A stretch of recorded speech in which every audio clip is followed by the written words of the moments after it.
Alors, à la mairie de Béziers, la crèche de Noël, elle est sur roulette pour pouvoir être déplacée selon les décisions de justice. Voilà.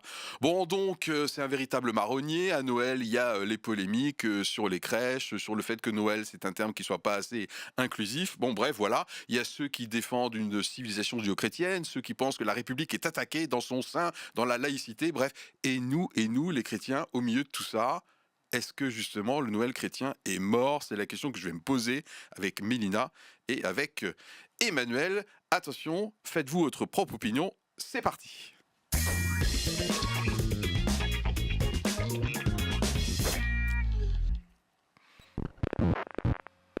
Bon, c'est bien beau de se poser la question, le Noël chrétien est-il mort? Mais il faudrait quand même Mélina et Emmanuel, enfin Mélina, voilà, dans le bon ordre c'est mieux. Ça veut dire quoi, Noël chrétien en fait? Juste qu'on pose quand même un peu les choses. Emmanuel, tu as une idée là-dessus? Rapidement, qu'on cadre un peu, c'est quoi un Noël chrétien?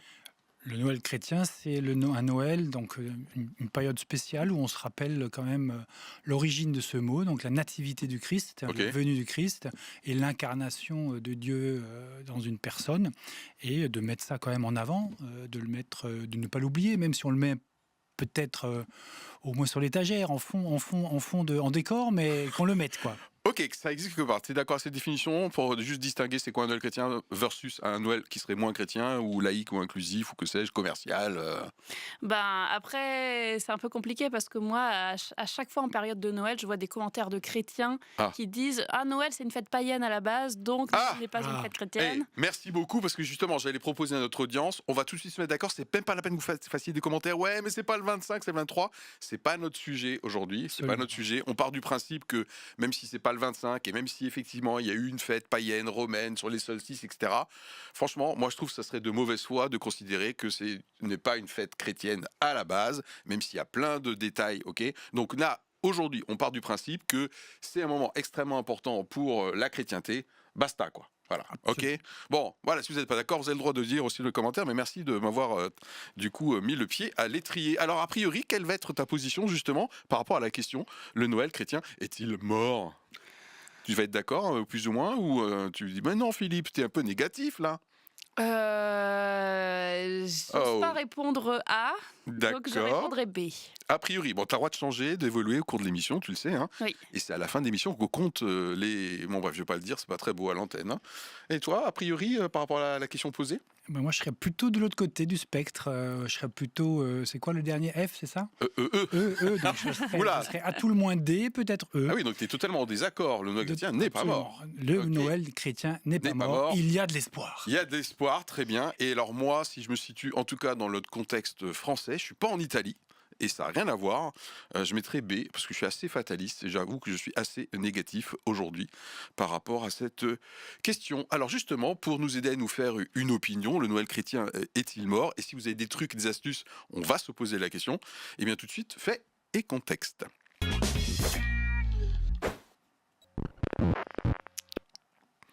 Mélina, tu as quelque chose à nous proposer avant qu'on parle d'opinion sur les trois questions. Voilà, on va se poser trois questions tout à l'heure, des choses, je sais pas, dans la revue de presse ou en dehors, dans tes recherches. Ben, fait et contexte, pour moi, ça fait des années qu'on en parle, mais il n'y a pas plus visible comme phénomène que juste les crèches interdites dans les mairies. Okay. C'est un fait, c'est interdit depuis plusieurs années, ça montre quelque chose de l'évolution de notre société. Les crèches à nativité tellement associées à Noël et le fait que on décide, on veut bien garder Noël, mais on veut plus dans les mettre lieux de publics crèche parce que ça correspond pas à la laïcité. C'est pour moi ça. Bah oui, tous les ans, on appelle ça un marronnier en médias, hein, c'est-à-dire un sujet récurrent et prévisible, donc les polémiques sur les crèches, et puis certains l'entretiennent avec notamment Robert Ménard à Béziers, avec sa crèche de roulette. Justement, Voilà. ouais, Robert et d'autres, Oui. à Béziers, à Perpignan et ailleurs, qui résistent et qui, d'année en année, même s'ils sont chaque fois attaqués, eh bien, résistent. Et je souligne, moi je préfère mettre le focus là-dessus, en rappelant que la loi de 1905 ne traite pas des crèches, que ça reste de l'apanage des tribunaux administratifs et qu'on a des résistances qui, d'année en année, même s'ils sont attaqués, même si de temps en temps, du coup, ils s'arrangent un peu, ils ne le mettent pas dans la mairie, mais dans le lieu culturel juste à côté, il y a des poches de résistance et je table sur le fait que ça restera, que c'est des poches qui vont qui vont D'où perdurer ton désaccord avec cette... et se déployer. Très bien. Alors moi, en fait et contexte, pour me calmer un petit peu, j'ai failli partir en live par rapport à la crèche à Bruxelles, là, sur la Grande Place, avec les personnages qui sont sans visage, ok. Et c'est un bon exemple, je trouve, où même si je peux avoir tendance à monter sur mes grands chevaux, comme on dit, ah ben voilà, encore une espèce de crèche inclusive, c'est moche, et puis ça bafoue la chrétienté. Si on lit calmement et posément, Philippe, cet article donc, que j'ai trouvé du 1er décembre sur RTBF, donc la radio-télévision belge, eh bien, on constate que cette crèche qui a fait beaucoup de polémiques, je vous ai mis dans la revue de presse un article, en fait, ça a été fait en collaboration avec les autorités ecclésiastiques. Voilà, avec les autorités ecclésiastiques, l'ancienne crèche étant en train de vieillir, de mal vieillir, donc la municipalité, on appelle ça un bourgmestre, apparemment en Belgique, voilà, on travaille avec les autorités ecclésiastiques, donc avant de tout de suite, Philippe, t'énerver, dire voilà, ils se moquent de la chrétienté à Bruxelles, en fait, alors les autorités ecclésiastiques étaient bien dans le coup, donc ne crions pas trop vite au loup. Mais je me souviens plus de tous les détails. Pourquoi c'était une crèche inclusive, choquante ? Alors, c'est pas tellement le côté inclusif, c'est le fait que les personnages, les visages sont remplacés par des patchworks de tissus. Ok.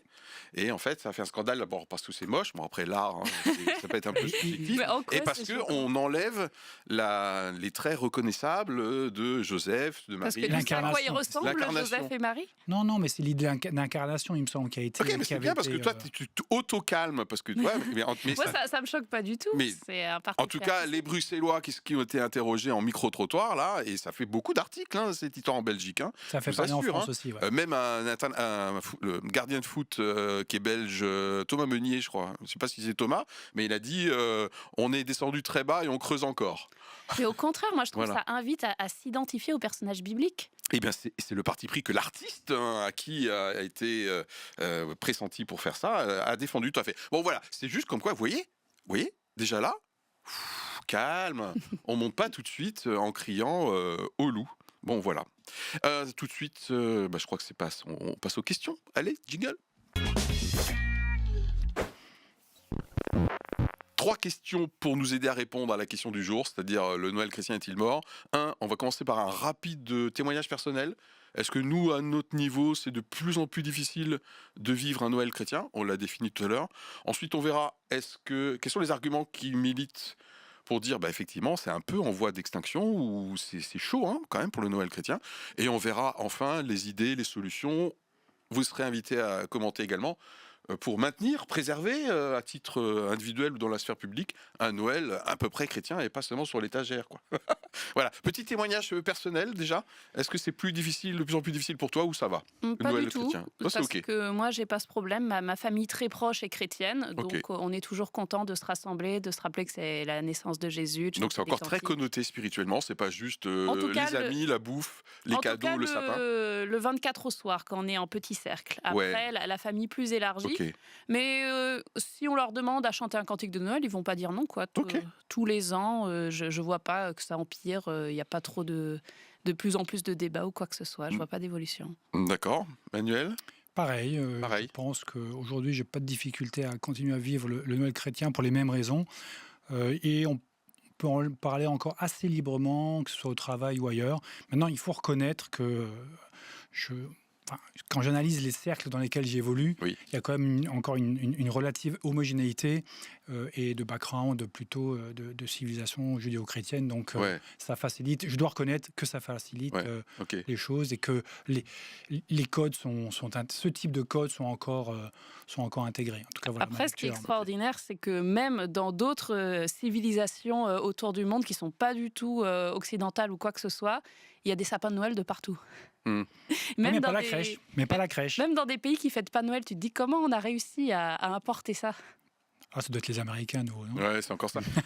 Moi, personnellement, c'est de plus en plus difficile. Ah oui ? Ouais, c'est de plus en plus difficile. Alors, j'ai un peu réfléchi quand même. Alors, pas forcément simplement le Noël chrétien, mais le Noël tout court. Parce que pour moi, dans mon expérience, c'est très lié à une personne, ma grand-mère paternelle, qui est décédée, ou à un lieu. C'est-à-dire la maison de ma belle-mère, qui est toujours là, et ma belle-mère est en pleine forme. Mais pour des raisons de capacité... Comment ? Elle nous écoute. Elle nous écoute d'ailleurs. Big up. Enfin, je ne sais pas si elle sait ce que ça veut dire big up d'ailleurs. Elle est plutôt alsacienne. Mais une personne qui fédère vraiment toute la famille. Donc ma grand-mère paternelle faisait vraiment ce rôle-là. Ou un lieu donc chez ma belle-mère, mais qui devient trop petit pour accueillir tous les petits-enfants. Et du coup, pour la soulager, rien qu'un lieu et une personne moins référente, ça nous demande, au niveau de notre famille, des efforts pour dire « tu viens quand même, on va où, on va chez qui ?» Il n'y a plus la même ambiance. Vraiment, on a perdu quelque chose. À tel point que ma femme Yolande était presque dire « ah ben moi j'aime plus tellement cette période ».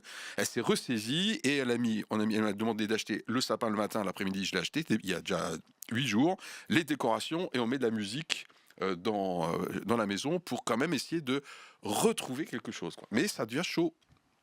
Voilà. Et c'est parce que les nouvelles personnes chez qui vous faites, elles sont pas chrétiennes ou... Oui, ou parce que la famille, elle est éclatée géographiquement. Notre fils aîné, il n'a pas forcément les congés tout de suite là. C'est pas le 26, c'est pas férié en dehors, dans le reste de la France. Dans la France la France d'intérieur, donc pas forcément convertie, effectivement. Donc, ouais, ça fait plusieurs éléments où je trouve que ça se casse un peu la figure. En tout cas, sur le côté chrétien. Après, le plaisir de se retrouver. Voilà. Mais je vous donnerai des petits trucs après pour préserver Noël. Comment nous, on rebondit, nous, c'est ma femme et moi, sur... voilà. Alors, est-ce qu'on a raison de penser que le Noël chrétien est en voie d'extinction? Moi, je me suis noté un paquet de menaces, hein, quand même. Hein. Voilà, c'est parti. Alors, on y va. Mais tout simplement, et je pense que globalement, la déchristianisation globale, hein, je veux dire, je me souviens avoir lu le livre de Chantal Delsol, la philosophe, il y a 3-4 ans, qui s'intitule « La fin de la chrétienté », et je trouve qu'elle explique assez brillamment toute l'évolution de ces derniers siècles, où elle explique l'inversion normative, on le voit sur les débats sur le début ou la fin de vie, et surtout, j'ai trouvé ça intéressant, elle dit, voilà, en fait, en tout cas, si j'ai bien compris sa thèse, c'est de dire, voilà, on revient, c'est un retour au monde païen. Comme si la chrétienté avait été ou aurait été ou serait, on espère que non, mais une parenthèse de 2000 ans, 2200 ans, mais une parenthèse, et avec l'émergence du coup de nouveaux dogmes, de nouvelles religions, typiquement l'écologie et tout ce qui tourne autour de l'écologie. Donc, premier point, la déchristianisation globale, et tout particulièrement en Europe. Parce que le christianisme est assez vivace, ou vivant, pardon. Vivace, c'est quelque chose qui revient tous les ans. Mais ça peut le faire aussi. Ça peut le faire aussi. Donc, c'est plutôt pour les plantes, je crois. Aux États-Unis, enfin, en Amérique, en Afrique, mais voilà, la déchristianisation est avec effectivement une préoccupation particulière pour le continent européen. Certains vont même un petit peu plus loin, c'est-à-dire que certains militent pour que on se réapproprie le côté païen de la fête de Noël, c'est-à-dire que c'est une usurpation. Les chrétiens ont usurpé ton introduction, la fête chrétienne, voilà. Oui, c'est vrai. Et est-ce qu'ils ont vraiment tort? À la base, je pense que Noël, c'est pas dit dans la Bible de fêter Noël. Tout à fait. Mais cette période a été choisie parce que, à la base, l'être humain a envie de fêter le moment du solstice d'hiver où la lumière reprend le pas sur les ténèbres. Et pour nous, ça symbolise vraiment la venue de Jésus dans le monde, ce que ça a été pour nous. Et c'est pour ça que moi, je ne suis pas du tout opposée. Je suis d'accord avec vous. Noël, c'est une fête chrétienne, ça l'est depuis plus de 1000 ans et j'aimerais bien que ça le reste. Mais c'est normal que ça ne le devienne plus parce que, tout simplement, en France, il y a de moins en moins de chrétiens. Et tu ne peux pas continuer à penser Noël, c'est la naissance de Jésus si tu ne crois plus que Jésus est Dieu, si tu ne crois plus en Jésus, tout simplement. C'est clair, ouais. Et moi aussi, je suis partagée en mode Noël. Il y a eu plein de traditions chrétiennes qui sont mises dessus, mais qui ne sont pas nécessairement bibliques. Mais par exemple, Saint-Nicolas qui offre des cadeaux, etc. Noël est devenu la fête des cadeaux, la fête des enfants, la fête de la famille. Et ça s'est très bien marié à notre société capitaliste.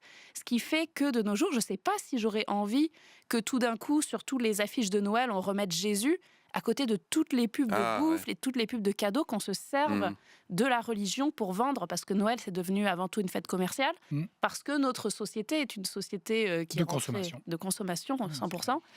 Et il y aurait vraiment besoin d'une différenciation entre les deux, revenir à une société où on est moins dans la dépense, on est moins dans l'excès, et juste où on pense plus à Dieu. Mais là, ça demande vraiment un réveil dans le cœur des gens. Et je pense pas que c'est en forçant, en râlant, en disant Noël c'est chrétien à la base, donc ça devrait le rester. ça viendra pas tout seul. Les gens, ils vont vers ce par quoi ils sont attirés. Moi, je vois une menace également assez franco-française. On a une vieille tradition dans notre pays, laïcarde, héritée de la Révolution. Donc, c'est-à-dire des personnes ou des libres penseurs. D'ailleurs, souvent, Béziers, entre autres, ils sont attaqués par la Ligue des droits de l'homme. Bon, ça, c'est pas forcément laïcard, mais enfin, bref, ça peut se discuter. Mais sinon, l'association des libres penseurs. Donc, il y a tout un courant qui est très militant et donc qui laisse absolument rien passer. Donc, la crèche dans la mairie. Donc, il y a une tradition quand même offensive, on va dire. Pas juste on consomme, on est indifférent, on oublie le petit Jésus, mais carrément une offensive pour évacuer de la sphère publique. D'ailleurs, je vois encore une manifestation dans la mairie de Béziers avec une pancarte « La religion, c'est à la maison ». Je cite la pancarte « La religion, c'est à la maison ». Voilà, donc je pense que ça, c'est une vraie menace, en tout cas pour le Noël qu'on connaît. Même si toi, tu l'as très bien expliqué, ouais. Okay. Ouais, je me sens pas menacée. Je me dis c'est le reflet de la société. Ce qui compte, c'est de partager, nous, l'amour de Jésus et profiter de Noël. Tant que, justement, il y a encore un petit peu des liens dans la tête des gens, même si c'est de plus en plus ténu, mais quand même, les gens font encore un tout petit peu le lien de dire, profitez-en, venez à l'église, il y a un spectacle de Noël. Attention, parce que ça, c'est la troisième et dernière question, c'est quelles sont les idées et les solutions, effectivement, pour préserver le petit, le mignon qui fume. Voilà, parce que quand même, Emmanuel, il est sur un dé, donc normalement, il est en désaccord, et il est bourré d'espoir. Moi, je me suis noté que il y a... le Noël est en voie d'extinction parce que même ceux qui défendent aujourd'hui, c'est davantage, la plupart du temps, pour des raisons de défense culturelle. C'est la France, c'est l'identité judéo-chrétienne. Et j'adore, j'applaudis. Mais du coup, c'est pas forcément des motivations d'un Noël chrétien, mais plutôt d'un Noël judéo-chrétien, d'un Noël culturel, et aussi dans un contexte où les personnes se sentent menacées par rapport à qui on était hier et qui on est aujourd'hui, notamment du fait des flux migratoires, de la multiculturalité, du vivre ensemble, etc. Quoi. Mais justement, moi, j'adore pas parce que... T'adores pas quoi que des gens défendent le Noël chrétien, mais juste pour des raisons culturelles ou politiques, parce que utilisez pas ma religion pour défendre vos idées politiques. C'est comme ça qu'après, dire « Ah, Noël, c'est une fête chrétienne », t'es d'extrême droite. Et des trucs qui n'ont rien à voir, parce que c'est associé à... Oui, il y a un côté conservateur. C'est conservateur. C'est-à-dire que des personnes qui veulent conserver quelque chose de l'ordre de l'ancien. Oui, mais dans ce cas-là, ceux qui veulent retourner au paganisme sont encore plus conservateurs. Oh là. Bon, je vous présente Mélina. Ils veulent revenir à 2000 ans en arrière. Est-ce que vous pensez, moi je me suis noté ça en tant que dernier élément, comme quoi le Noël est en voie d'extinction, le Noël chrétien, c'est que pour moi il y a des enjeux spirituels. Donc, non. Donc, de toute façon... oui, l'ennemi... Le symbole de la... cherche à effacer. L'ennemi cherche Qu'est-ce que l'ennemi Oui, non mais... L'ennemi, on parle d'un ennemi spirituel. Oui, d'un ennemi spirituel. Oui, d'un point de vue vraiment spirituel. Si on croit dans la Bible, on croit qu'il y a des enjeux spirituels, donc le bien, le mal, Dieu, le diable. Et voilà. Oui, clairement, et il utilise tous les artifices. Moi, j'avais noté effectivement comme menace, c'est les attraits de la vie du monde aujourd'hui, avec la multiplicité des possibilités qui sont offertes. Et pour la petite anecdote, je lisais récemment que c'était aussi une des explications avancées par un sociologue pour la baisse de la natalité, c'est qu'il y a tellement d'offres aujourd'hui, on veut tellement tout essayer, et si possible quand on est encore en bonne forme, que voilà, on veut faire des voyages, faire plusieurs activités. Je suis assez épaté par l'envol du trekking et de toutes les courses. Le trail. Non, mais aussi, toutes ces courses. Ouais. Bref, c'est un exemple parmi 100 autres. Mais tout ça, les gens n'ont plus le temps. Et peut-être que ça étouffe aussi la petite voix intérieure qui dit mais pourquoi on est là, quel est le sens de la vie, et que voilà, les attraits du monde font que toutes ces questions sont enfuies et on pense plus au reste. Et puis les gens qui viennent nous embêter avec des questions existentielles, on leur dit revenez demain. D'accord, ok. On passe à la troisième question ou tu as encore quelque chose par rapport à la voie d'extinction? Juste pour rebondir justement. On termine sur une note d'espoir. Je pense que oui, il y a certainement cet aspect-là que les gens sont distraits pour pas y penser, mais j'ai l'impression aussi que dans notre société, il y a quand même un retour du spirituel. C'est la troisième, ça. Ah voilà, allons-y. Alors, alors quelles sont les solutions, peut-être vos idées, vous qui nous regardez, qui nous écoutez, pour préserver un Noël chrétien tel qu'on l'a défini tout à l'heure? Voilà, et je vais commencer. Je pense que ça peut être bien de préserver des choses qui peuvent paraître anecdotiques Ou périphérique, les décorations. C'était intéressant parce qu'une de nos pasteurs a avoué dimanche, qui est en Alsace depuis 8 ans, c'est Anne, qui connaît d'ailleurs, et qui est animatrice aussi dans l'émission, qui a dit que c'est la première année où elle a mis des décorations parce qu'avant, je la cite, hein, elle trouvait que ça ne servait à rien. Et elle a avoué ça du haut de l'estrade, je trouvais ça chouette. Et en fait, moi je serais tenté aussi d'avoir ça, mais en fait, ça participe avec des choses plutôt périphériques et très anecdotiques. Mais du coup, ma femme et moi, on fait attention je vous ai parlé du sapin, de la décoration, et le soir, je mets du jazz, Christmas, lounge, vibes, un truc comme ça. Merci, c'est du français, hein. Voilà. Bon, bref, commencer par du culturel, par de l'ambiance, de l'atmosphère, c'est déjà pas mal. Je commence gentiment. Après, on peut pas dire que justement ça c'est en voie d'extinction. Au contraire, j'ai l'impression que Noël est de plus en plus omniprésent. Donc, préservons-le. Genre que ça démarre de plus en plus tôt. Ouais. Et c'est... À peine Halloween fini, c'est vrai. Voilà, tout le monde nous parle de Noël tout le temps. Donc moi, j'ai pas peur que Noël disparaisse. Au contraire, c'est plus comment faire pour que ça soit toujours un moment pour parler de Jésus. Okay. Moi, ma solution, c'est devenez chrétien. Faites des chrétiens, faites des disciples, évangélisez. Si les gens sont chrétiens, ils auront à cœur de célébrer leur Sauveur et Seigneur. Je pense que tous ces gens qui protestent contre les crèches, qui sont plus intéressés par la religion, reflètent tout simplement l'état de leur pensée, de leur cœur. Personnellement, je pense pas qu'il y ait vraiment que les gens se disent en eux-mêmes, ils aient une croisade contre les chrétiens méchamment, etc. C'est juste qu'ils sont persuadés intimement que la religion est néfaste ou n'a plus rien à faire dans notre société. Mais si leur cœur changeait, l'extérieur changerait aussi. Autre idée, autre solution pour préserver un Noël chrétien ? Moi, j'avais plutôt une première analyse un peu plus large avec un mot d'espoir, c'est quand je vois 11 millions de personnes sont venues visiter cette année Notre-Dame de Paris. Ah oui, c'est un carton. Et ça, c'est un carton. Incroyable.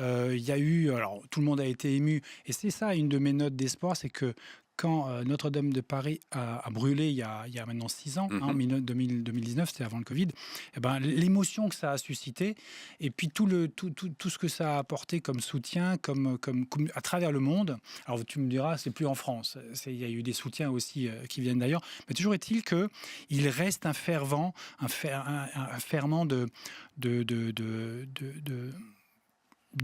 foi, de sacré. Oui, plutôt, c'est bien dit ça, de sacré. Et je pense qu'avant d'enlever les signes chrétiens en France, il faudra se lever tôt parce qu'il faudra faudra détruire toutes les cathédrales, toutes les églises. Il y a du boulot. Changer les noms de villages. Pas mal de noms de villages, de saint un tel, saint une telle. Donc, je pense qu'il y a encore et que là, c'est plutôt les parents qui doivent transmettre à leurs enfants.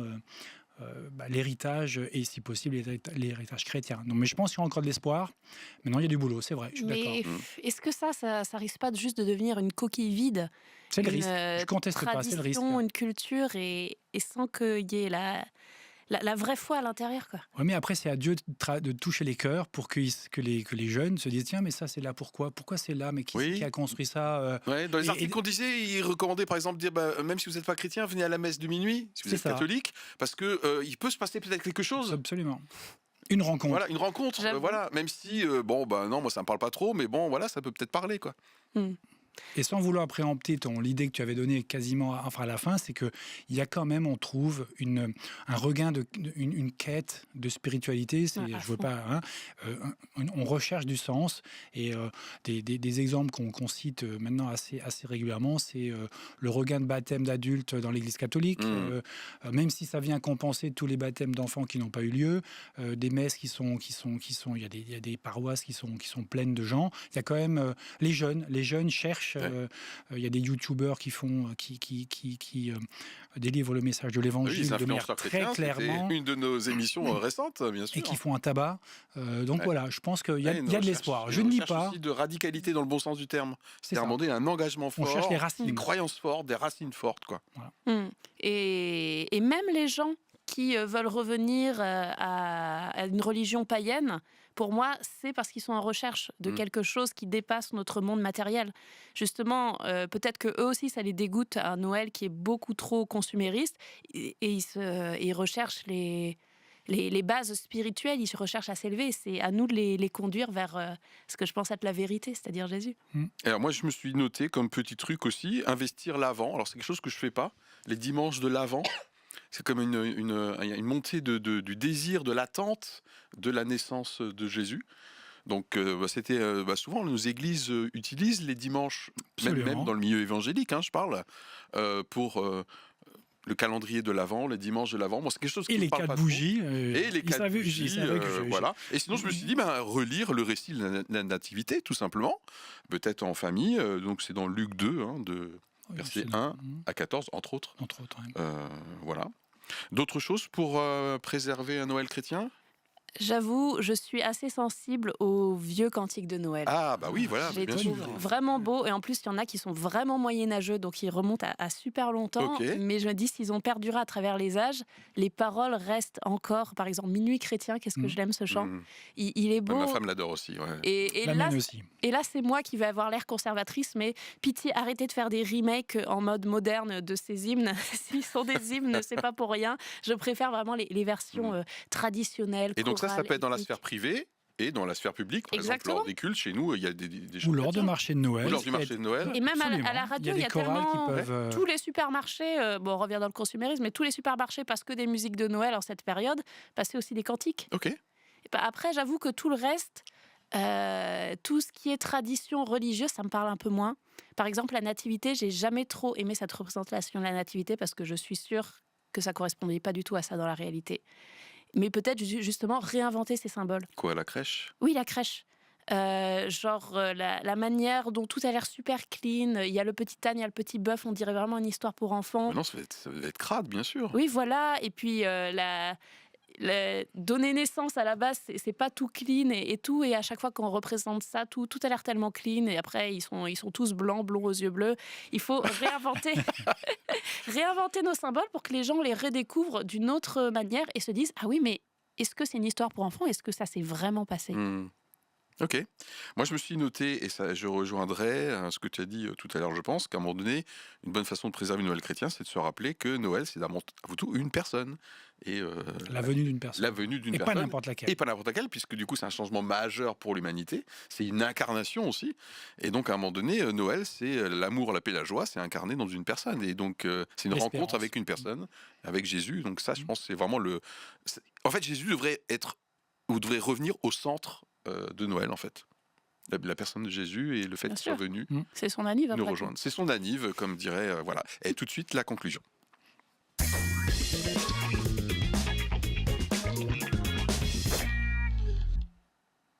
Alors la conclusion est le moment où on fige nos positions, plus ou moins d'accord avec la question, le Noël chrétien est-il mort? Emmanuel, tu restes sur t'étais même sur un F. Non, je suis sur D.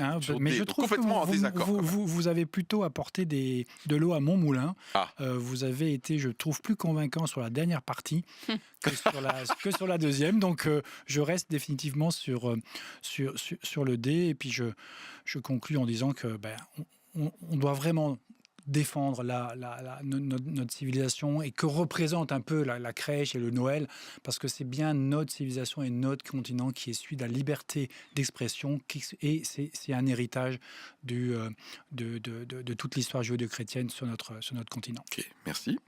Mélina?